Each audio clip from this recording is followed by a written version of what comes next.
Welcome back to the Silver Bullets podcast. It is yet another in-season edition here in 2020. I am Michael Citro. And I'm Chip Minnich. Chip, I would love to really get into and dissect this Ohio State-Maryland matchup, but unfortunately we had no Ohio State-Maryland matchup to dissect. Tremendously disappointing, but I'm grateful that the powers that be are taking the news of the coronavirus serious. And I know that, we'll kind of talk about, did Maryland screw up in terms of their testing protocol and all of that. But I'm grateful for the fact that representatives from both universities are taking this seriously. Yeah, I want to start off by talking about this a little bit because it seems to me that the Big Ten put in place the most strict protocols of any of the major conferences this year, and it didn't seem that Maryland met those conditions to cancel, and yet canceled. And so, that throws into question, if something else happens down the line, is that going to affect the Big Ten Eastern Division race? Is it going to affect the Big Ten race overall? And how, if at all, is it going to affect the Big Ten in the bid to get into the college football playoff? And I'll freely admit, one of the things that I'm still kind of fuzzy on, because I'm not suggesting that the Ohio State-Indiana game isn't important, but one of the things that was originally discussed is how, all the what-if scenarios. Well, what if the Ohio State-Indiana game was canceled, and how that could impact the Big Ten East, and all these things that I'm still, well after the fact of the Ohio State-Maryland cancellation, I'm still kind of clueless about, I freely admit to all of our listeners. Yeah, because then what happens is if it comes down to two unbeaten teams that didn't play each other, and, then they're going to have to go to their cross-divisional opponents' record. And right now, Ohio State's cross-divisional opponents are not very good. Nebraska and Illinois are not very good teams. So that would favor Indiana if something like that were to happen. And there were also some people kicking around the idea that if Ohio State missed another game somewhere down the line and it came down to Michigan could say, oh, well, we could just prevent Ohio State from going to the Big Ten championship game by canceling this game due to COVID, and then they wouldn't have played enough games to qualify. Well, one of the things that made me feel a little bit better was on one of the podcasts that I'm sure that you listen to, obviously the Buckeye Morning Scoop. I heard Bill Bank Green talking about how Indiana still has to play against Wisconsin and Purdue. So the idea that even if hypothetically we were to have, let's just call it Darkest Day 3, descend upon Ohio State, and you and I both know what Darkest Day 1 and 2 were. That if it were to come to pass that Darkest Day 3 were to descend upon Ohio Stadium this coming week, that the likelihood that Indiana is going to be able to be victorious against Wisconsin and Purdue, Ohio State could still get back into it. So it makes me feel a little bit better about the whole situation. I know it's a rivalry game, but I don't think Purdue is anywhere near as good as Indiana this year. I do think Wisconsin could give Indiana a game, and particularly, if they can control the clock the way they did this week. This is a lost week. There were a lot of bad games this week, Chip. I don't know how many games you watched, but there were a lot of bad football games on TV this week. I would agree that there was a lot of bad football, but considering the way everything transpired with the cancellation of Ohio State, Maryland, I figured bad football is still better than no football. And so I will agree and I will concur that it was bad football, but I wanted to watch it anyway. Especially it was one of these things where I just wanted to get a better feel for how good Indiana is. And I think I've come to the conclusion that they truly are the second best team in the Big Ten East right now. Yeah, I would agree with that, and I don't know that that's necessarily. I mean, it's good for Indiana, but it also means really bad things about some of the other teams in the Big Ten East, particularly Michigan, which we'll talk about. Penn State, obviously, as well. The presumed second best team in the East as we entered the season. But I didn't take much away from Indiana's win against Michigan State because Michigan State seems pretty bad. But I certainly blame Maryland for it being 3:30 and me watching Rutgers in Illinois.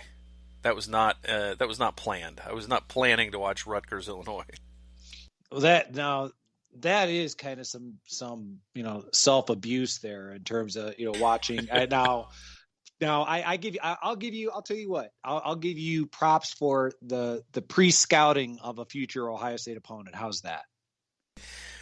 Yeah, I kind of wanted to see what Illinois had going on because we don't really see them a lot. I don't watch a lot of their games, and I knew they had some players that didn't come back for this season. So, and then they had a pretty promising year last year, and then coming into this year, I wanted to see what they had left. But and they did beat Rutgers, but I mean, Noah Vedral, who looked pretty good, especially in that second half against Ohio State, he reverted to his normal self and was throwing balls to the wrong team. Something he was particularly stingy about against Ohio State. He didn't make the same kinds of mistakes against Ohio State that he did prior to the Ohio State game and after the Ohio State game. So maybe just one of those cases where a player elevates his game a little bit for his coach who's playing against, facing his old team, and then, reverting right back to normal the next week. But it was every bit as ugly as I expected. And I watched a lot of games, and a lot of them were bad. But I really... one of the games I enjoyed was that Washington-Oregon State game. Later in the evening, I got to stay up till 2 a.m. watching college football, which is something I enjoy doing during the football season. But the whole thing with Maryland, Ohio State not playing, it really did take a lot of the excitement and energy out of the weekend for me. And in fact, there was a period of time where I played a little Minecraft with my daughter while there were football games on. So there you go. That's important. It was important to your daughter. So I mean, I certainly am not going to pass judgment on anyone how they spend their time. I mean, for what it's worth, I was in the mindset of watching Indiana, Michigan State, and flipping back and forth between that and Penn State, Nebraska, because that kind of got a little interesting. The final score and how that all turned out. And then as far as like that 3:30, it was more of the, Boston College, Notre Dame. And then I was told in no uncertain terms, because I was actually with some of my closest friends from high school for the weekend. On no uncertain terms, we were not watching Illinois Rutgers. So I was forbidden basically by friends that I've had for over 30 years. So anyway, that's kind of my tale there.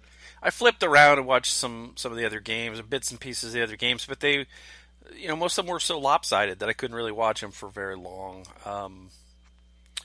And then there was Northwestern Purdue, which was close, but it was kind of still Northwestern Purdue. It was a little too Northwestern Purdue-y for me.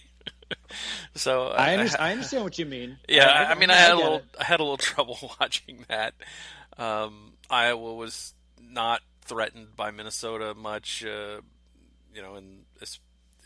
Minnesota barely scored in that game. It was not a banner day for games as far as I was concerned, and some of the top teams in other leagues were off too because of the virus and that kind of thing. So it was a little bit anticlimactic, and it was a shame. We had a great guest on last week to prepare us for Maryland, and then no Maryland. So just unfortunate, but these are the times, these are the days that we live in. I think the whole SEC was essentially shut down, wasn't it, last weekend? There were a lot of games off. There was weirdness in the Pac-12 where two games got canceled, so the teams decided to play. The two teams that weren't infected decided to play on Sunday morning. It was just craziness all around. And I mean, you look at what's going on around the country, rather, Chip, and it's just hard to imagine there won't be a lot more weeks like this. I mean, I think the ACC is already shuffling games because of infections with Miami. Oh, you got that right. And I may be mistaken, but I thought that I saw that the Big Ten is going to be kind of almost, dare I say, following the footsteps of the Pac-12 with the idea of, let's say that Big Ten games are canceled and being able to reshuffle and reschedule, in the event that were to happen, kind of what you mentioned, the UCLA Cal game, how that was kind of, let's throw this together at the last minute. I'm all in favor. Anything that we can do to have I don't want to, cause we're not getting a complete season, but as much of a complete season as possible, count me in. Yeah, and there was, there was crazy talk about how Ohio State and Alabama had discussions about playing, which absolutely in no way happened. From a how did Tom Orr put that? A nautically themed social media account. Yeah, he's being very polite. Tom is that was probably the most polite way to describe that Twitter account. Yeah, it was ridiculous. There's no way that was ever going to happen. And you get this cancellation on a Wednesday, and you're going. I mean, you can't game plan at that point. Really, you've already had your practice session that morning. You don't have very much time to look at the opponent and break down film and do that kind of thing. And it's that's why it was incredible that the Pac-12 was able to scramble and get in get that game changed. And it's like I said, it's just going to happen again if people don't start taking this a little more seriously. I think we were up to 11 million cases in the country nationwide. I can tell you and I were talking earlier before we started recording. People aren't wearing masks. I went to Sam's Club today to pick up groceries, and people were running around like there was nothing wrong and nothing's going on. We're not in the middle of a pandemic. I'm reading heartbreaking stories about people who are, on death's doorstep and still not believing that this could possibly be happening because it isn't real.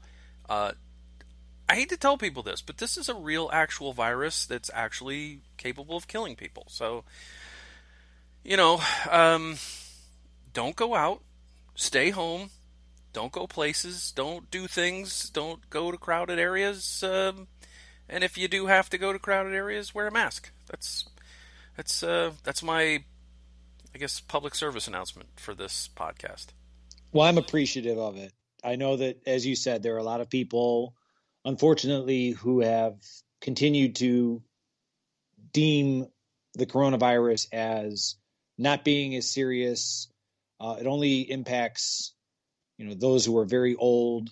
And the tragic reality is you and I both know better. And I think a lot of people, I know that you have heard the expression, denial is not just a river in Egypt. It's like, we gotta, as a society, we have to deal with the uncomfortable reality of, as you said, an international pandemic. I mean, it's spiking not just here in the United States, but around the world.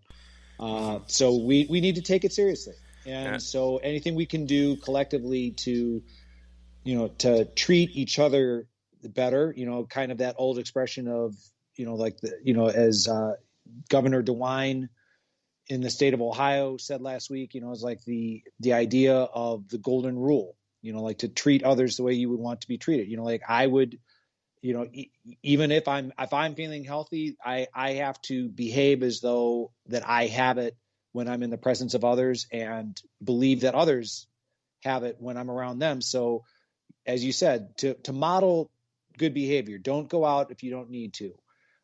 If you are going to go out, wear a mask. I know that the holidays are approaching.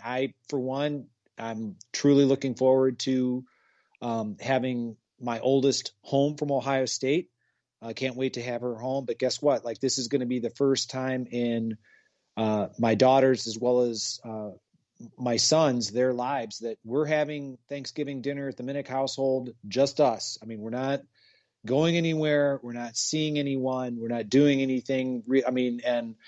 And it's disappointing, but it's also, it's necessary. And I just can't emphasize being safe enough.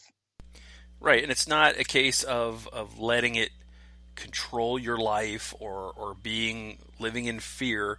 It's just being smart. I mean, in the cave, if you lived in a cave and there were dinosaurs around, you would be cognizant of the dinosaurs every time you stepped out of the cave, right?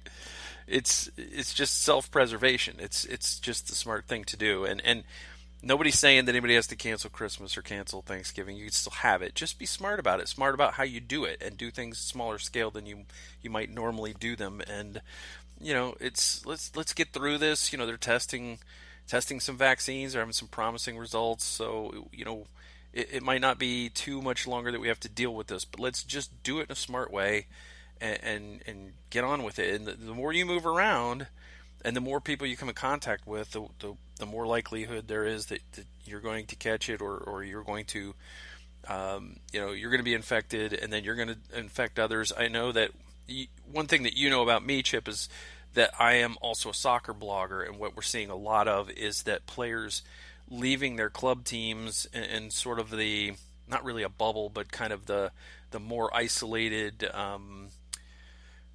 living existence that they have in their cities where their clubs are. When they go on international breaks and go play for their national teams, we're finding a lot of these players are getting infected. So, again, just be smart and don't do any more traveling than you need to do. Just do more things outside if you can. Socially distance. Wash your hands, use hand sanitizer, wear a mask, limit your contact. If you stand next to your neighbor and talk to him outside, limit that to 5 minutes instead of 15.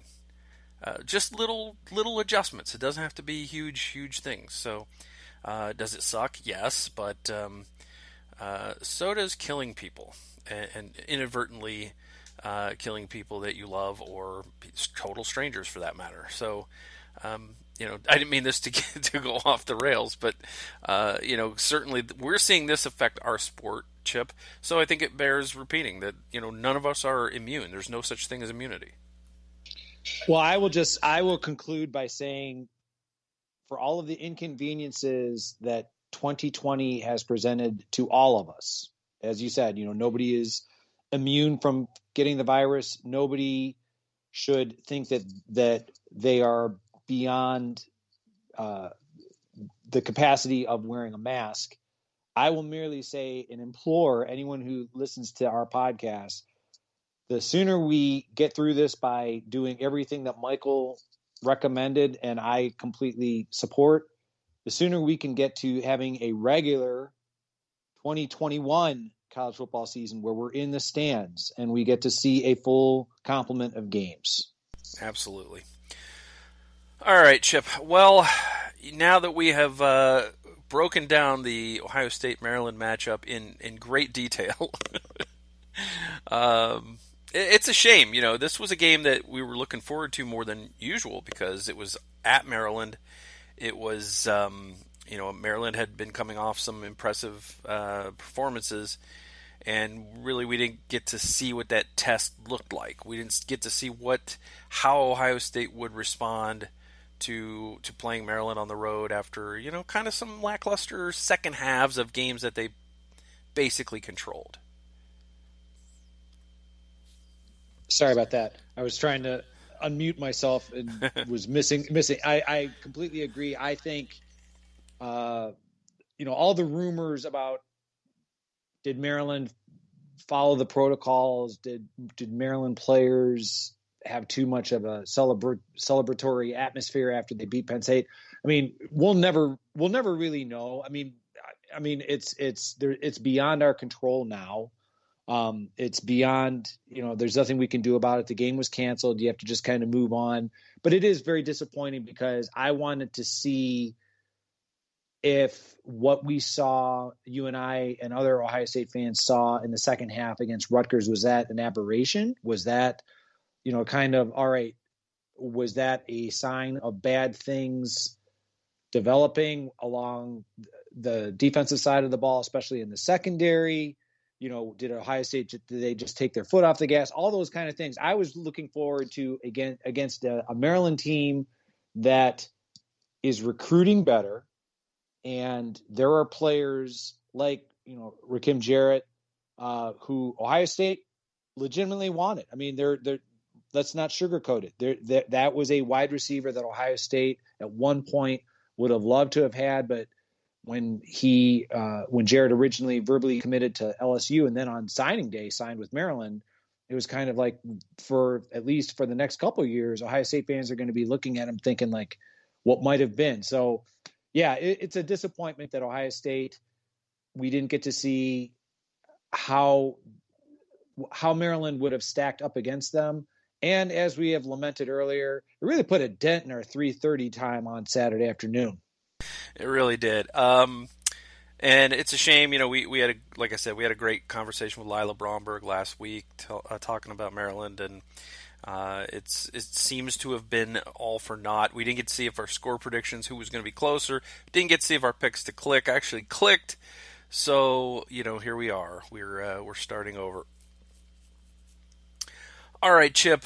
We may as well just take our trip around the Big Ten now and just look at the other games, since there were other teams that played, and obviously a lot of that impacted how the Big Ten race is going to unfold. We have a very interesting Big Ten race taking place, and we'll start with what is now the top team in the Big Ten East at 4-0, with Indiana going to East Lansing to play Michigan State. And this game wasn't close. It was a 24-0 pasting of Michigan State. The Spartans could do nothing correctly.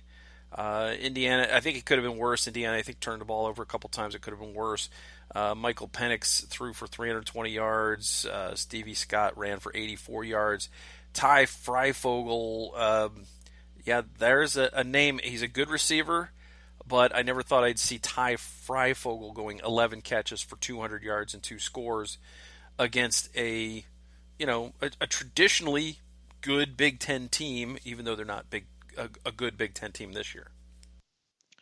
Yeah, Mel Tucker's got a lot of work to do. All the compliments that I paid him, deservedly so, for what Michigan State was able to do in week 2 against the Wolverines. I mean, my impressions have not changed, but I think I know that we're going to continue going around the Big Ten. I think, if anything, it just kind of goes to show how the rest of, like, the Big Ten East specifically, what they are, and when more specifically where they are not, in terms of their talent. When you run up against a well-coached team like Indiana, who, even though they made a few mistakes, as you pointed out, they're good enough to overcome them, against a team like Michigan State that, let's face it, there's so many areas that just need improvement all across the board. Mel Tucker, I think, recruiting wise, I think he's going to need a few years to get Michigan State back into being that traditionally competitive unit that you and I and other Ohio State fans have grown accustomed to seeing. Yeah, I mean, Penix threw 2 interceptions in this game, and it still didn't cost them at all. It wasn't a contest. The early game that I watched, it was actually an entertaining game, although it wasn't at first, and it became entertaining as the game wore on. As we're seeing that sometimes you can dominate a first half this year, Chip, when there's no people in the stands. You don't have that momentum to ride. And I think we've seen it from Ohio State a couple times already. I think we saw it from Nebraska on Saturday. They jump out to a huge lead on Penn State in the first half. So by halftime they're up 27-6, and then they just didn't even seem to be on the field in the second half a whole lot.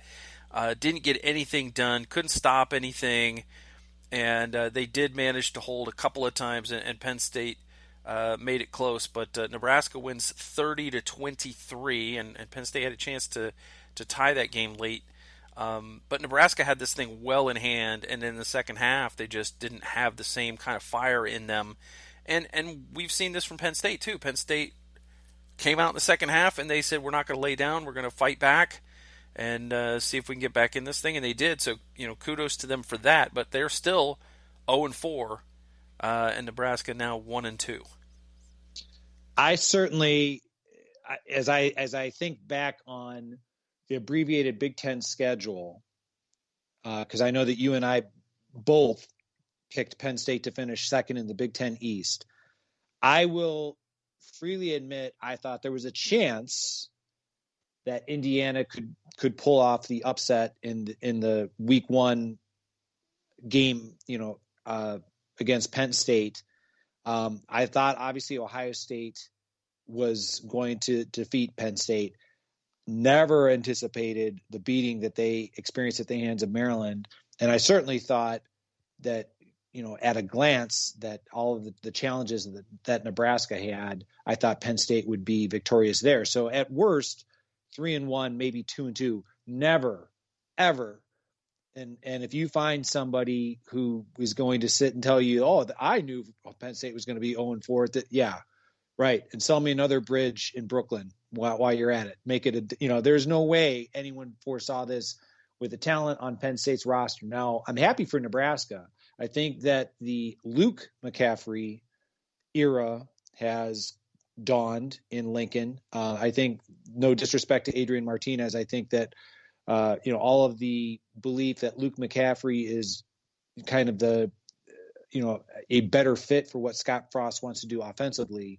I think that they have come to that conclusion. But yeah, I mean, I think it's going to be interesting to see what direction Penn State's season takes, now that you're sitting there on the other end of 0-4. Yeah, quarterback play in this game was a big topic of conversation. Luke McCaffrey gets the start. He was fine. He wasn't great. 13 of 21, 152 yards, a touchdown, interception. I was talking to Tony Gerdeman on Twitter about him, and we both kind of thought the same thing, that if you just let him sit in the pocket, I don't think Luke McCaffrey is very frightening right now. Maybe he will become that later, but he's really dangerous running the ball or on run pass options.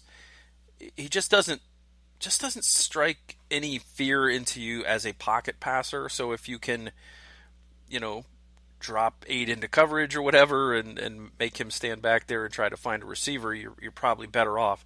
This was a game Sean Clifford was replaced by Will Levis. Clifford was 5 of 8, but only 37 yards, and he threw a pick, and he just was off. And even though 5 of 8 doesn't sound that bad, the ones that he was missing on were not difficult throws, it didn't seem like. And Levis came in, and he didn't really light it up either. 14 of 31, 219 yards, no touchdowns, no interceptions. Not a great day for the quarterbacks. Luke McCaffrey ran for 67 yards, and Devin Ford ran for 66 yards for Penn State, so they were the leading rushers. Not a great day for the running backs. It was a decent day for the defenses, but it's hard to tell how much of that was actual defense and how much of that was just bad offense. Regarding the Penn State running game, I mean, it's rather unfortunate. The career of Journey Brown has come to an end due to, I guess it was not coronavirus related, but it was something, I think it was heart or cardiac related. So his playing career has ended.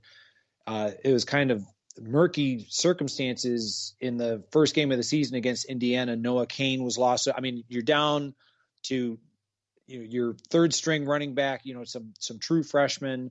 So I'm gonna cut some slack, to Penn State, when it comes to the injuries on that side. When it comes to Nebraska, you and I both are so familiar with the traditional running game that Nebraska was synonymous with. And the fact that they don't have anyone really, I mean, it's just not there. That, yeah, I would agree with the sentiments that you and Gerd shared on Twitter, that if Luke McCaffrey, I mean, if he doesn't make strides as a passer, his career as a quarterback might be in jeopardy, just due to like continual hits like that. It can pretty much knock him out of the ball game, as anyone who is familiar with the plight of running quarterbacks at any level. I mean, that you kind of have to weigh your options there.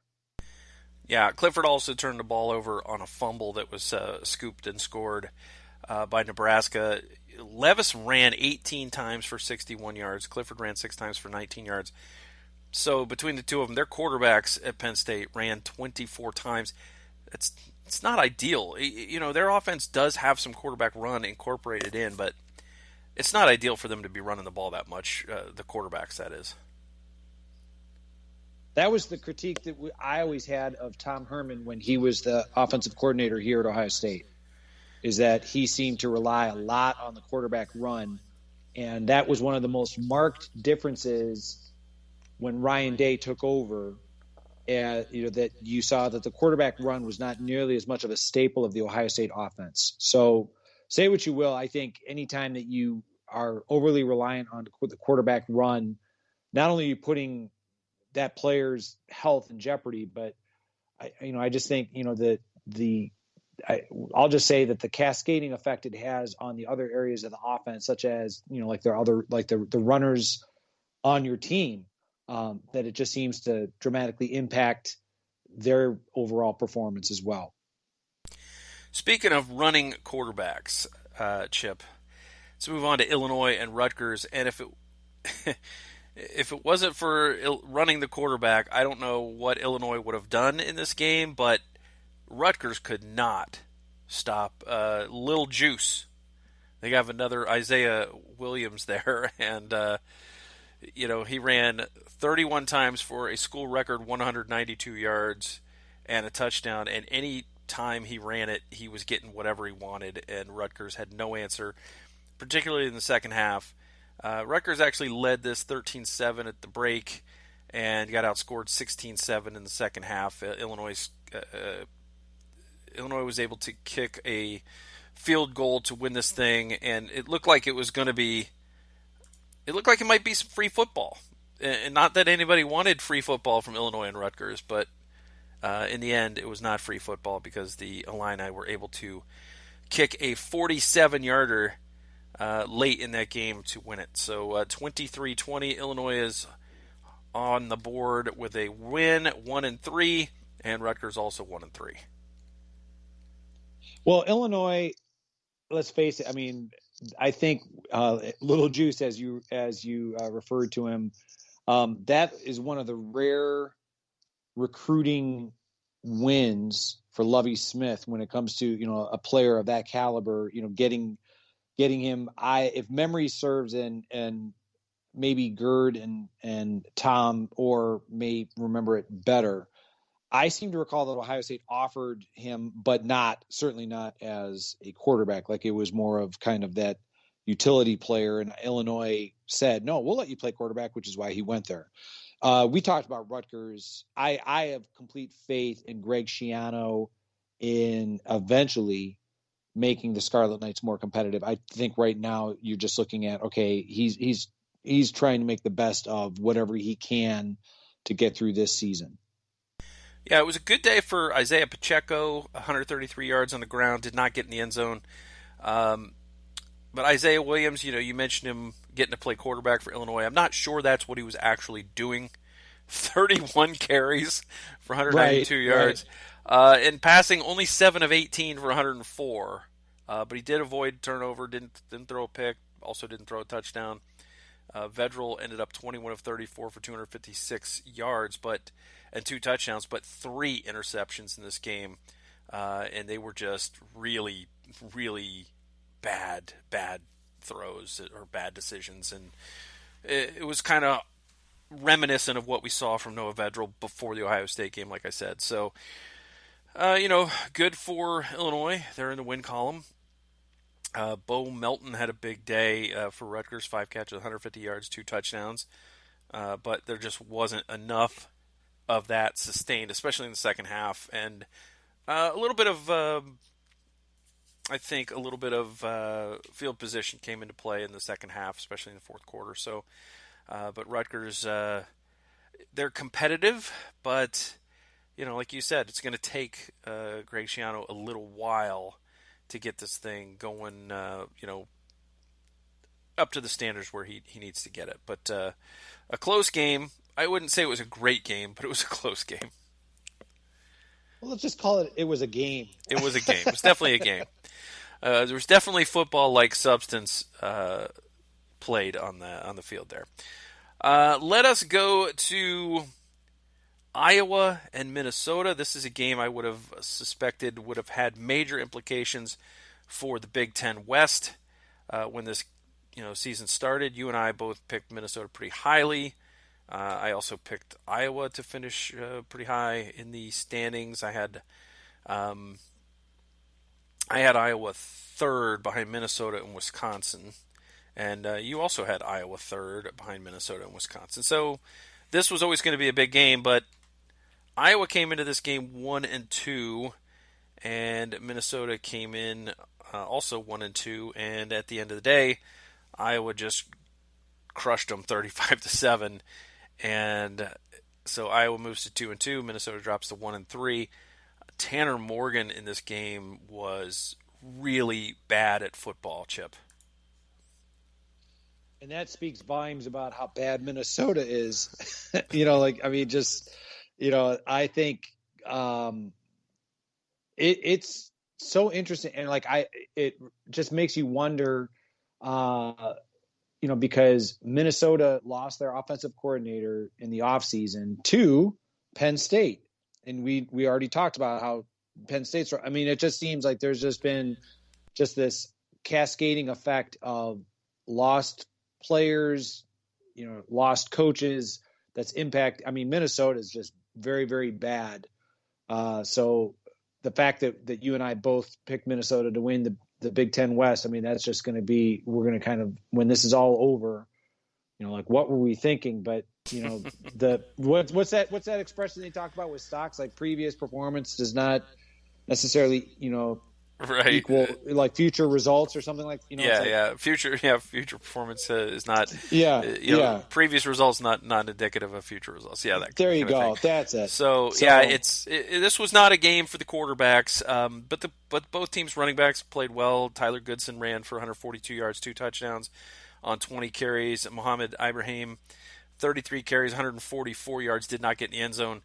But the quarterbacks, Chip, the quarterback play in this game. Tanner Morgan was 16 of 33, 167 yards, 1 touchdown, 2 interceptions. Spencer Petras, 9 of 18, 111 yards, 1 touchdown, 1 interception. This is the kind of game that, you're outside in Minnesota in this time of year, and you're probably not going to be able to throw the ball real well, but you hope for better than these numbers. Certainly. And I mean, let's face it. We're all used to seeing Minnesota in the cold, but with everything that happened with the Big Ten schedule, I mean, that weather is not going to get any better, for Minnesota as we get deeper and deeper into November and into December. I mean, so if they're struggling now when the weather, I mean, it's getting cold, don't get me wrong, but it's going to get colder. So remains to be seen. Yeah, let us turn our attention to the battle of the unbeatens in the West, Northwestern Wildcats and Purdue Boilermakers. And this was one of those games that just seemed like Northwestern was always ahead. They always kind of had it under control. Purdue kept hanging around. They couldn't really pull away from them, but it never seemed like Purdue was going to win this game to me, and they didn't. It was 27-20. Wildcats are 4-0. Purdue drops to 2-1. Big day for Peyton Ramsey, 23 of 36, 212 yards, 3 touchdowns. So the former Indiana Hoosier still still likes to play against his rival. And personally, I think that has made such a marked difference. We both thought Northwestern was going to struggle this year after how woeful they were offensively in 2019. It's good to see that Northwestern is being as competitive as they've shown so far in the season. I know that they've got a big game coming up this weekend, but yeah, I mean Purdue I think is improved, but as you said, the just the overall feel of this game, it wasn't anything really to get too excited about. Let me know what you think of this balance from the Purdue offense. Aiden O'Connell threw 51 passes, and their three leading rushers ran for a combined 12 attempts. I would not really call that balance. Based on the way you described it. I'll say this much: Jeff Brom, I think where he has Purdue certainly more competitive than they were under previous coaches.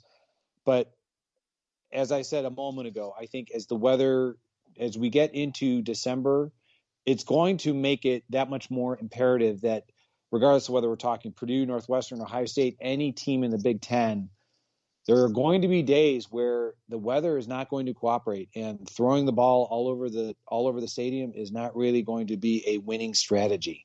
So, I would think devoting time to getting a consistently effective running game, regardless of whether it's by committee or if you're fortunate enough to have a stud running back that you can hand the ball to 20, 30 times.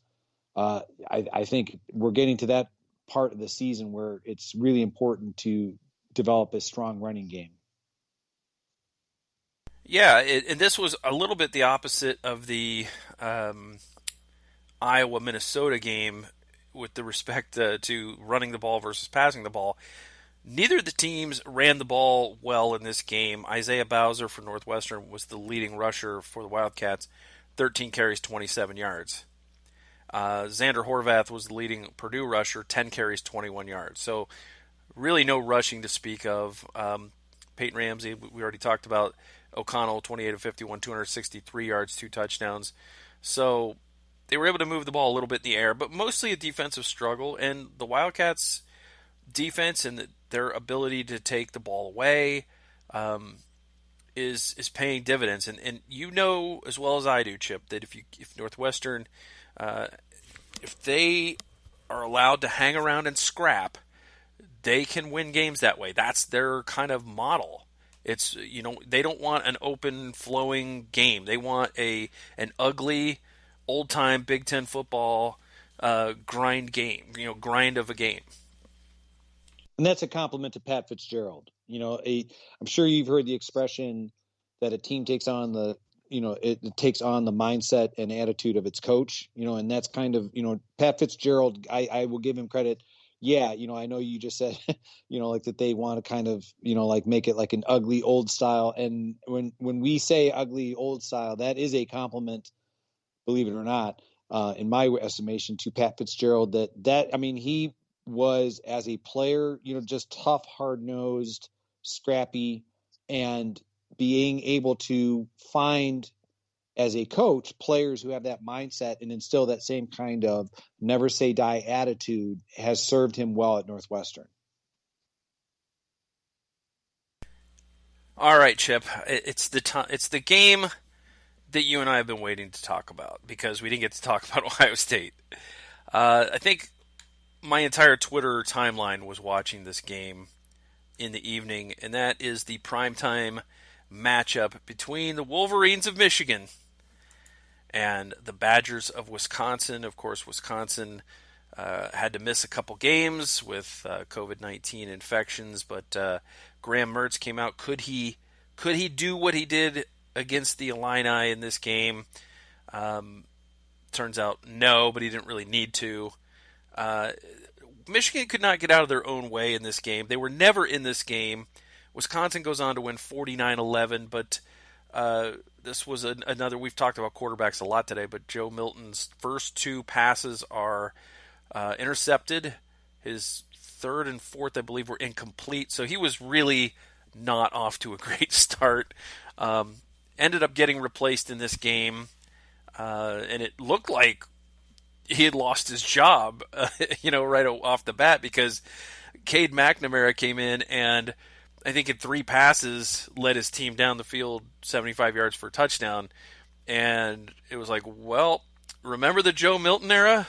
But then Cade wasn't so strong the rest of the way. Ends up 4 for 7 for 74 yards and a touchdown. Milton was 9 for 19, 98 yards, no touchdowns, 2 interceptions, and particularly bad looking interception on the second one where he just didn't even see the linebacker, who was somehow invisible between himself and his intended receiver. Graham Mertz, 12 of 22 for 127 yards, 2 touchdowns. That's fine. It's just not, I think he had one incompletion in his first game, and in this game looked a lot more normal. But they didn't need him because they could just run the football at will. Didn't matter who ran it. They didn't have anybody over 100 yards, but Jalen Berger had 87. John Chenal had 71. Nakia Watson had 65. Danny Davis had 65. Shamir DK had 30. It just anybody they gave the ball to just went for 5 or 6 yards every time they touched it. I know you have the stats in front of you for the total yards. So what didn't Wisconsin wind up with, about 345 yards or something? 300. I know it was over 300. What was it? Yes, the total? You're very close. 341 yards on 51 carries. That's a 6.7 yard average per carry. 5 touchdowns. Yeah. So as you said, Graham Mertz, he was merely mortal. Unlike the season opener against Illinois, but then again, when you have a whole complement of running backs who are averaging well over 6 yards a carry, scoring touchdowns at will, why even put forth the effort? I mean, that was as bad of a showing. I mean, I thought the game against Michigan State was bad for the atrocious pass defense, and then somehow Wisconsin made the Wolverines' run defense look even worse. It was kind of like hold my beer, kind of like one of those things by the Wolverines' run defense. So I believe Wisconsin, like I said, the coming week game against Wisconsin and Northwestern will be something to behold. But I know we talked about, Rutgers is not, they don't have all of their, all the necessary ingredients in place to truly be a contender. But I'm going to be kind of curious Saturday night to see what the Scarlet Knights do against the Wolverines, simply because, we saw it a couple weeks ago that Greg Schiano is not averse to pulling out any and all, tricks and trying to do whatever he can. It is a home game. It is at night. Granted, no fans in the stands, but anytime that the Rutgers Scarlet Knights get an opportunity to fire that cannon, like any kind of, big plays, things like that, they're gonna certainly take that opportunity. So I'm not predicting the upset, but I did think it was interesting that Gerd pointed out on Twitter earlier today that the betting line has been getting closer between Rutgers and the Wolverines as it gets closer and closer to this game. Yeah, I would be surprised if Michigan didn't beat Rutgers, but the weird thing is, I guess I wouldn't be shocked if Rutgers won, but I don't expect it. I feel like Rutgers is still Rutgers. I don't feel like Michigan's quite Rutgers yet, as much as they're trying to become Rutgers. So, I don't know. We'll see. But I think Michigan, Wisconsin's numbers would be even much higher had they not had good field position throughout the game. They were getting the ball, their own 35-yard line and closer a lot of the time. And Michigan didn't really commit to doing any one particular thing. Zach Charbonnet had 3 carries in this game for 21 yards. That's a 7-yard average. If your running back's averaging 7 yards, why are you only giving it to him 3 times? Hassan Haskins ran 1 time for 6 yards. That's a pretty good average. 6 yards a carry. The only one that didn't have any kind of success was Blake Corum, who they gave it to the most. 7 carries for 5 yards. So it seemed like if they gave the ball to Haskins or Charbonnet, which they only did a total of 4 times, it was somewhat successful. And if they gave it to Blake Corum, it blew up in their face. So, you just take a look at that staff and Josh Gaddis, and you look at, Harbaugh, and you go, what are they doing up there? And like Gerd says, any quarterback that's around Jim Harbaugh seems to get worse the longer he's around him. So I think we've seen that this year with Joe Milton's regression, I guess you would call it. Well, Gerd also, I think, for anyone who has never enjoyed Gerd's annual Michigan Monday column, I mean, you're missing out if you don't take advantage of that on Buckeye Scoop. But Gerd also, I mean, besides, and there are many theories that Gerd has, like the hat science theory that he has when it comes to recruiting. His theory that you just talked about, the Jim Harbaugh regression impact on Wolverine quarterbacks. I don't know if it's necessarily a theory, but I think a really good observation. And that is, I mean, you just touched on it. You mentioned, the Wolverines running backs, that they are giving the ball to Blake Corum, who, and this is not meant, it's going to sound like I'm disparaging him, but he's very, he's more of that scat back type.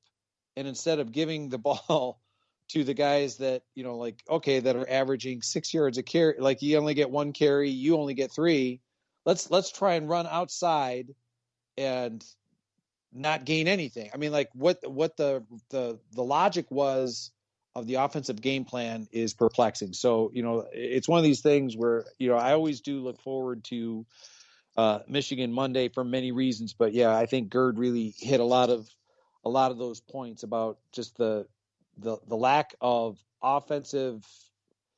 I don't want to say it's not creativity, but just like any kind of forethought into any kind of game plan whatsoever. It's very curious. Sometimes you just can't figure out what it is they saw on film that made them think that they could do certain things, because none of it works. And like you said, even in game, if you give it to a guy and he gets 6 yards, and you never go back to that play the rest of the game, what is that? I don't get that at all. It's like, those are the things that you're supposed to be, your eye in the sky is supposed to be sitting up there going, okay, that's a good one. We're going to come back to that one. And we'll do that. Like in the days of the 3 yards and a cloud of dust, Big Ten, you did something until the other team stopped it. So if you found something, it's like, okay, every time we give it to Pete Johnson on a fullback dive, he gets 3.5 yards. We're going to just keep, Woody Hayes would just keep giving Pete Johnson the football. And until you started stopping him for less than 3.5 yards, he was just going to continue to do it. And that seems to have gone away, at least in Ann Arbor, where it's like, well, that worked, so we can't do that anymore. Well, I've got a quick, and this is going to seem like a weird analogy story, but I remember years ago reading, when Jim Tressel, as Ohio State's head coach, and they talked about, how boring and predictable and all that, kind of like a little known fact that like the only time that Jim Tressel left the state of Ohio to, in his coaching career, he was at Syracuse under Dick McPherson. So this is back in the early 1980s. And you'll remember, because he had a long, successful career with the New York Giants. Joe Morris was a running back for Syracuse. So the way that Dick McPherson in the story that was on, reading it on ESPN.com, I can't remember who Syracuse was playing against, but as you just said, it was the type of thing where they were Syracuse was getting closer and closer to their opponent's goal line, and they kept running this draw play with Joe Morris, and 1st and 10, and then the next thing you know, it was like 2nd and 5, and then the next thing it was like 3rd and 2, and they just kept running that same play. And Dick McPherson got on the headset and said, "Jim, don't we have any other plays?" And Jim Tressel said, "Well, Coach, until they stop this one, why should I stop? Why should I quit calling it? When it works, right? Just keep doing it." So that's my weird analogy to what you said about like the old Pete Johnson fullback plays, and how for whatever reason Josh Gaddis seems bound and determined to outsmart himself, and the Wolverines' offensive sputtering is the end result. I mean, when you know a play is coming and you can't stop it, it's so demoralizing. And that's why when you find a play that works, you gotta stick with it. You gotta keep trying. It's we saw this, not to bring back bad memories for anybody, but we just talked about Juice Williams a little bit ago. I mean, I don't think any of us who watched that game will ever forget how helpless it felt to see Illinois in, having Juice Williams just sneak it for 3, sneak it for 3, sneak it for 4, first down, and just, drain the clock. It was. I mean, that's what it was like to have Tressel ball go against you right there. That was exactly what that was. Is we were the victims of Tressel ball coming from the other sideline in that game, and that's what Jim Tressel did to other people, during his time at Ohio State. It, like you just talked about, he just kept doing it over and over and over. Okay, we have Maurice Clarett. Here you go, Maurice. Here you go. Here's another ball. Here's another handoff. And if you can't stop it, and that's the thing that makes it so demoralizing and frustrating is you give up 4, you give up 4. Now it's 3rd and 2, you give up 4 again. You know it's coming, and you even though you're ready for it, you call the proper defense to stop it. You get what you expect, and you still can't stop it. And that's what Wisconsin was doing to Michigan, but Michigan never even tried to do it back the other way. And again, they fell behind, so they probably felt like they needed to throw more. But at some point, the game is out of hand. Go back to your basics. Go work on something for the next opponent.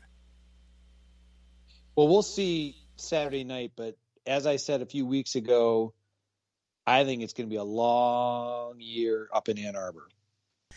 I just love these reports that I keep seeing about, they're not even discussing firing Jim Harbaugh. They're talking about an extension. Bring it on. I think that I'll be surprised if the extension comes around. I'm going to hold on to the belief that I think at the end of the year, that when it's all said and done, is there's going to be some NFL team, and as Tom Orr, and I agree with him, like the New York Jets, like that's why they are the New York Jets. A team like that will approach him. He'll go. The Wolverines will say thank you, so they're not firing one of their favorite sons. I think that's the way they want to go about it, because considering, as Bill Bank Green said, that Harbaugh is the only coach in from the major conferences that does not have a contract that goes beyond 2021. I mean, and that's they're recruiting Ohio State fans. Not that we're, with everything, the uncertainty, that kids want to know when they sign with a program, is the coach going to be there, and it's just impacting just dramatically. So I can't imagine them allowing this to continue, and I just think that they're just gonna kind of hope an NFL team comes by so they don't have to fire him. I'm not sure if you caught Urban Meyer's comments early on Saturday or not, when he talked about, in that it bothers him when people say that the players are bad or the coaches are bad. He said there's kind of three things that happen, and there's either there's a lack of trust, like the coaches don't trust the players don't trust the coaches, or the players don't trust each other. Um, there's communication issue. There's these things that could be going on behind the scenes, but you have to identify it and correct it. And I think that's kind of what we might have going on here. I don't know that Michigan's players trust the coaching staff. I'm not sure the coaching staff trusts the players, and I'm also not sure that the Michigan players trust each other. I think we might have all three of those going on in Ann Arbor. That's a very good point. And I know, speaking from, other times that Urban Meyer, when he reflects on his career, he goes back to how indebted he is to the players who stuck around in 2012, when Ohio State, they were banned from a bowl. That was back when players were free to go, like that happened to Penn State, if you recall, like they lost some players. And the fact that you had guys, like, Zach Boren, you did have guys like John Simon, that were bound and determined to get Ohio State back into being the dominant team that those players, I mean, they signed to play for Jim Tressel, and they concluded it by playing it for Urban Meyer. So like that they had to, as you said, they had to have trust in each other to stick it out. They had to develop trust in Urban Meyer and his new staff. And conversely, Urban Meyer and his staff had to build that relationship with the players, develop trust. So you might be onto something there. It might be like a breakdown across all three levels. All right, Chip. Well, we've gone around the Big Ten. We've talked about Michigan's problems. Penn State's problems are another thing, and I'm not sure what's going on there. We're not going to solve that here. But before we get out of here, we got to talk about the Indiana Hoosiers. And we would normally do our mailbag here. We would answer our mailbag questions. We didn't have any this week, but there are a couple of ways you can ask us questions here for the Silver Bullets podcast, and we'll answer them on the air. You can hit us up on Twitter. I am at Mike36Fan. And Chip is at Chip Minnich, last name spelled Minnich. Get your questions in there. Or if you are a Buckeye Scoop member, go on the Insiders board, and there is a there's a Silver Bullets podcast questions thread where you can ask your questions there. We'll answer them. So get your questions in. We'll be happy to answer them. Chip Minnich, the Indiana Hoosiers, coming to Ohio Stadium at noon. I won't be able to actually watch this live. I'm a little bit salty about this. I'm going to have to watch it on DVR because I have some other commitments, blogging commitments, postseason soccer commitments that I have to get to, and they just happen to be exactly the same kickoff time. So I'm a little bit upset about that, but I will get to watch it. I probably will have it on my laptop in the press box and be keeping an eye on it, but I will give it a full watch, and we will have a grumpy old Buckeye on Sunday column about the Indiana-Ohio State game. Indiana is a team that comes in very, very emotionally high. They are 4-0. They are leading the Big Ten East by virtue of having played more games than Ohio State. Of course, a big reason for their success is Michael Penix, who's having a great season at quarterback. But he is a quarterback that has been prone to mistakes. His mechanics are not always great, which leads to, missing some plays that could be made and also some turnovers. Stevie Scott is sort of a dependable back, but he's not really like a home run hitter of a running back. But then you look at Indiana's real strength, aside from Penix and on offense, that is anyway, and you see where it is in this talented receiving core.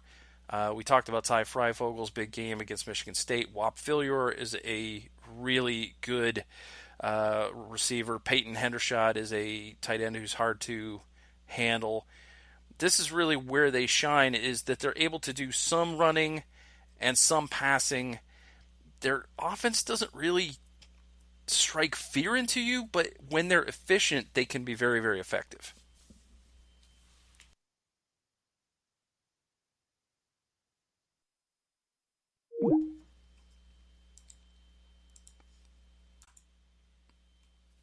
I think you're absolutely correct when you describe the Indiana offense as just being efficient.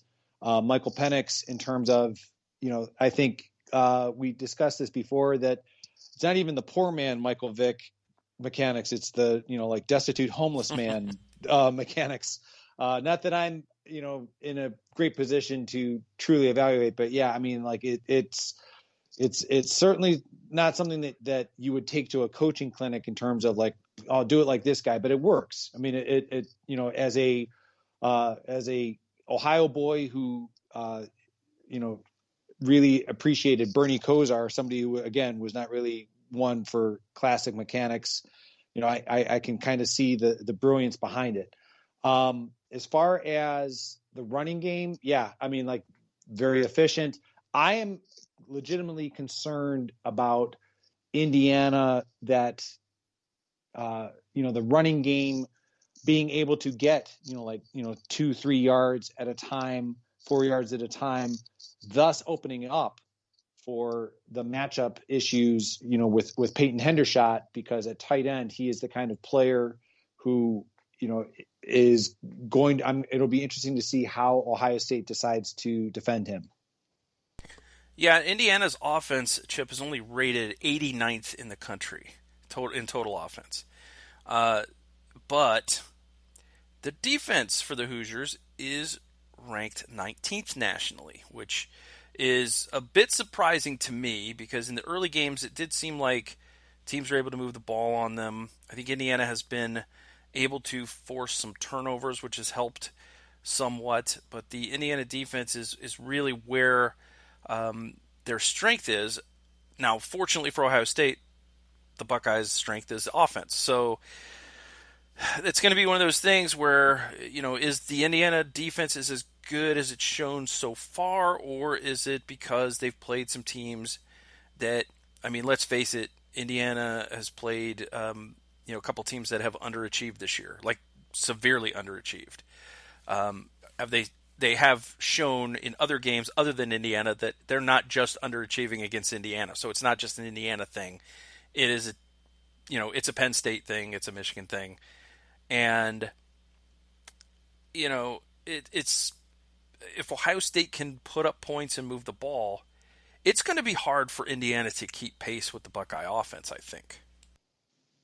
I agree with you. I mean, when you look at, let's face it, Indiana went into overtime against Penn State in week 1. Rutgers hung around for a while before Indiana pulled away.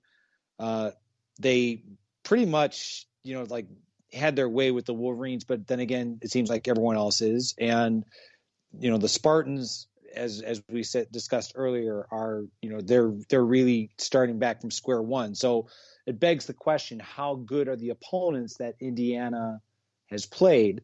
Now, to be complimentary of Indiana, like you said, defensively, I think that, is kind of the strength of their team. Tom Allen being the former Indiana defensive coordinator before, moving into the head coaching role, I think that's, pretty much that's going to be kind of the style of play that Indiana is always going to be known for, like being very scrappy defensively, efficient offense, not anything overly flashy. I think, back to, even, like the national championship year, 6 years ago, Indiana, I mean, now granted, that was when Kevin Wilson, who's now on Ohio State staff, he was their head coach. Indiana was in that game until the fourth quarter. So that's kind of what I'm thinking, as an Ohio State fan, trying to be as objective as possible, which is impossible, which is impossible on an Ohio State oriented podcast. I think it will be difficult for Indiana to keep pace with the Ohio, like if Ohio State is able to score quickly and let's let's say force like either a 3 and out and or allow Indiana to chew up some clock but come away with no points, and then Ohio State puts points on the board quickly. That's how this game gets out of hand. But I really do think it's going to be Indiana scratching and clawing the whole 60 minutes of this game. Yeah, the thing that I would normally worry about with this offense, with Indiana's offense, is that their receivers are good, so Ohio State's got to get a good pass rush, make them get the ball out quickly. But sometimes quarterbacks can make plays with their feet. Now Penix only has 13 rushing attempts this year for -2 yards. That's telling me that even though he's a fairly athletic quarterback, he's not the guy that takes off down the field all the time. So I think that helps Ohio State a little bit, and I think that the defensive line play that Ohio State has had will help somewhat with controlling Indiana. Now, when you look at Indiana's overall season, you look at their scores, and they've been pretty close scoring-wise offensively, 36 points, 37 points, 38 points, and then 24 against Michigan State with a couple of turnovers. So they probably would have been right on that, 35, 38 point, area had they not had turnovers. So Ohio State has to make sure they get above that. But I also think Ohio State's defense is better than any of the defenses that have played Indiana so far. So that makes me feel a little better. Now, of course, the thing you can't count on is, turnovers and special teams. Those are the things that Ohio State will need to, mind their P's and Q's on if they're going to win this game as they are expected to do. Precisely. And I think the Ohio State special team, I mean, we talked about a couple weeks ago, at the time, not really sure, what, which special teams unit we're going to get, in terms of the performances that we've seen. Are we going to, get, possibly like Jake Siebert at place kicker again, who, I haven't heard anything about in terms of, where things stand, Blake Hobbiel, has he recovered or not, because, if it comes down to, being able to put points on the board and you need a field goal, is Jake Siebert up for it? I know he was highly recruited. Otherwise, Ohio State wouldn't have offered him a scholarship. But if it's a close game, what kind of nerves does Jake Siebert have not to put pressure on a true freshman place kicker? Right. So we'll see special teams wise how this all turns out. I think that's a good thing for the kickers this year is that these stadiums are empty. There's really not a lot to. Very good point. It's more of a clinical atmosphere for them, which should help them to relax a little bit. Ohio State has to go out and take care of things. If Ohio State starts fast, this could be a case where Indiana starts to panic a little bit and tries to keep pace and maybe gets out of their comfort zone a little bit. So it will be interesting to see who gets the ball first, who scores first, and sort of how that unfolds from there. But, we don't know how that's going to go. Indiana's defense has been better than expected, but I don't feel like they've been tested by a really good offense yet. And when they have been tested, I mean, like I said, Penn State got 35 points. Rutgers was able to put 21 points on them. Michigan got another 21. I think you could score on this team. The longer Michigan goes, the worse they seem that they are, and they were still getting 3 touchdowns in week 3.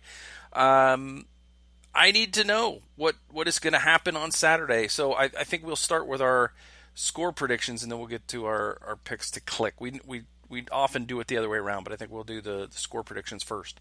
So what do you think is going to happen when the Hoosiers come to Ohio Stadium at noon on Saturday? I believe Indiana is going to do everything they can to slow down the pace of the game. How effective they are at doing that remains to be seen. A week ago, I had predicted more of a shootout, just the nature of Maryland's offense, which is, more throwing the ball, or at least what Maryland had shown against Penn State, which is why I had predicted a high scoring game against Ohio State. I'm going to go Ohio State 31, Indiana 17. I'm sorry, 31-17? Correct. 31-17. All right, I'm going to go a little higher. I'm going to say Ohio State scores 44 and concedes 27 points. Some of that will be late. I think that Ohio State can handle this, and Indiana might be a little bit annoying in the first half. I think Ohio State will jump out to a couple score lead, and then maybe Indiana gets another score or two at the end. So I think that's kind of what I'm expecting in this matchup. It's I think weather. I don't know what the weather's supposed to be on Saturday, as we record this on Monday night. But when you get down to this time of year, and we're already in mid-November, it may affect the offenses a little bit. I agree. I think the weather, if I'm not mistaken, should probably be either I would think, don't quote me. I would have to guess that it's going to be like in the high 40s, low 50s in Columbus, but not. It's not supposed to rain. I know that's the case, just because since I try to plan my rake leaving, the raking of the leaves in the Minnich household. Like on Sundays, it's like I already know that it's supposed to rain on Sunday, which okay, that stinks. But anyway, yeah, I think the weather should not play. I think it should be dry. Put it that way. It might be crisp, but I don't think it'll be wet. Mm-hmm. So you were trying to say leaf raking, and you said rake leaving, which is more. Yeah, exactly. That's more what I do. You do the leaf raking, and I do the rake leaving. I just leave the rake alone. Yeah, exactly. So all right, our picks to click. I'm going to go first on offense this week because I still think he's due. He didn't get to play this past week. I think Chris Olave's due for a big game, so I'm taking Chris Olave as my pick to click offensively. Who do you got? I'm going to go with Garrett Wilson again. I think Garrett Wilson. I think he's going to go. I think he's like Chris Olave. I think he's a matchup problem for any defense, and I think Indiana has not really had to contend with any kind of wide receiver the caliber of Garrett Wilson. Kind of something. Maybe it's just a feeling. Maybe it's just a gut feeling. I kind of also think that maybe this is a week that Master Teague sort of has his best game of the year. Maybe the offensive linemen have, they've been hearing it for a couple weeks. Guys like Jack Miller, and they didn't get to play on Saturday. They didn't get to put anything into effect that they may have worked on ahead of Maryland. I don't know if this unexpected bye week helps Ohio State more. I know they said that they got to start focusing on Indiana earlier. Indiana had sort of a bye week at East Lansing. So I don't know if those are going to cancel each other out.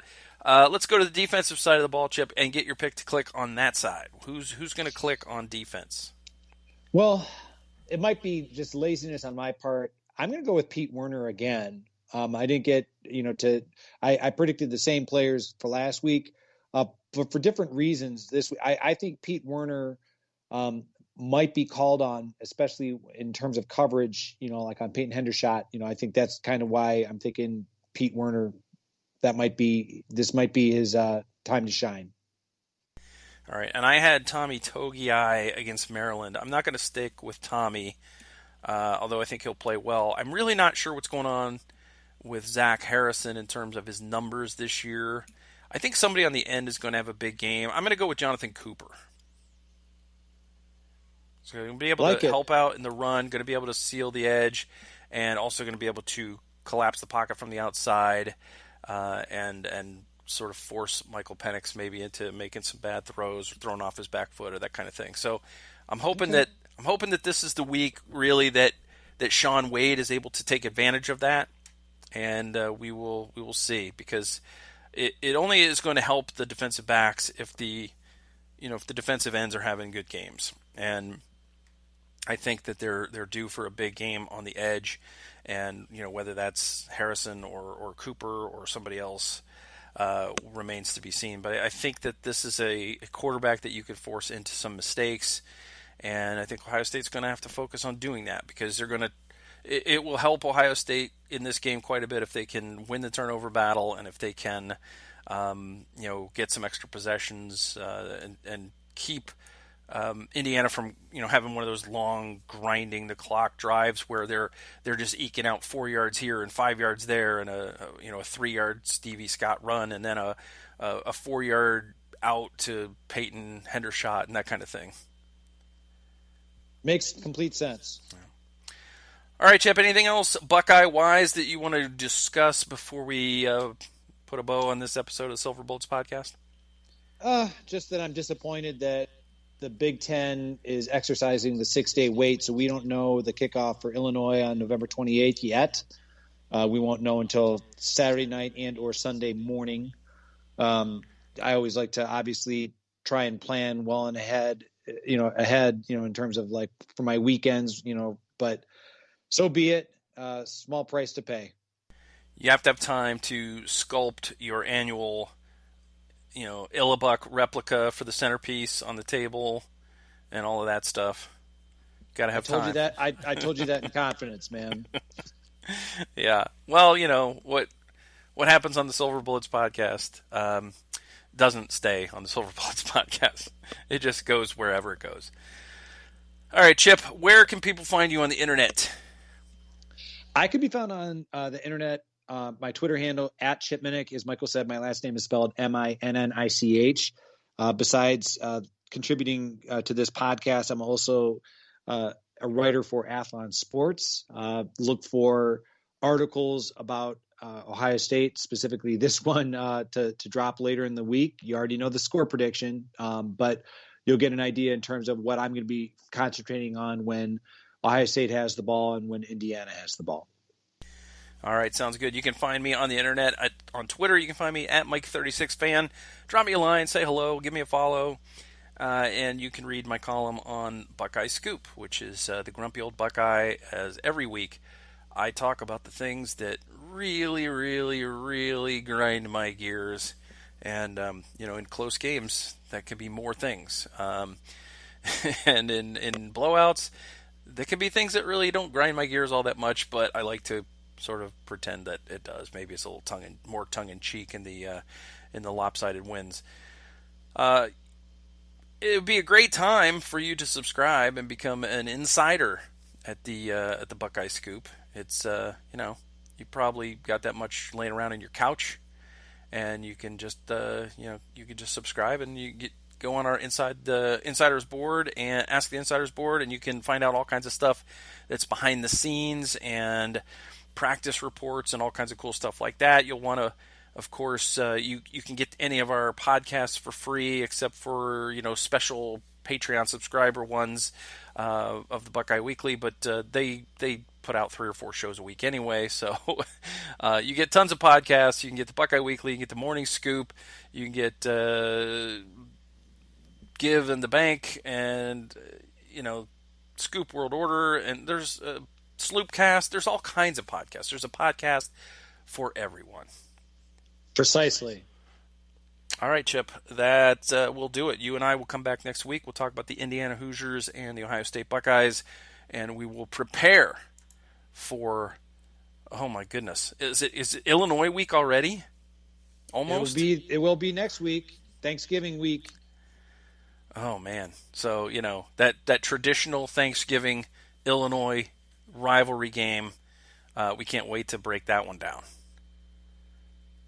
I certainly no. I mean, it was for all of the ridicule that we have of the Illabuck. I mean, there was a time when like Ohio State, that game against Illinois was just this albatross around. I mean, they could not figure out. It wasn't until, and it's scary to think about, 25 years ago that all of a sudden Ohio State kind of slammed the door shut on that being, it's been decidedly in Ohio State's favor anytime since then. I know you referenced the ill-fated Juice Williams debacle from many years ago, but point being that when Illinois used to be a considerable thorn in Ohio State's side many years ago. Yeah, well, we know that one thing, and that's the weather's going to suck because it's at Illinois, so it'll be in the wind tunnel, and then of course at East Lansing, where the weather will also suck, December 5th, and then we'll be getting ready for the game. So let's go out. Let's hopefully enjoy a game against a top 10 Indiana team. Listeners, please talk to your children about a top 10 Indiana Hoosier team. You don't want them caught off guard by that. You'll want to warn them and prepare them and make sure that they understand what they're getting into, with Indiana. And Chip and I will come back. We'll have a Silver Bullets podcast next week. We'll talk about the Indiana-Ohio State game, preview Illinois, and hopefully we'll have a guest on. We did try to have a guest on to preview Indiana with us, and we did not get responses. So I think that Indiana bloggers may not know how to handle all this success that their team is having this year, Chip. It's entirely possible. All right, that's going to do it for us. Thanks for listening. Listen to all those other podcasts I already mentioned, and we will do what we always do at the end and say, Go Bucks. Go Bucks.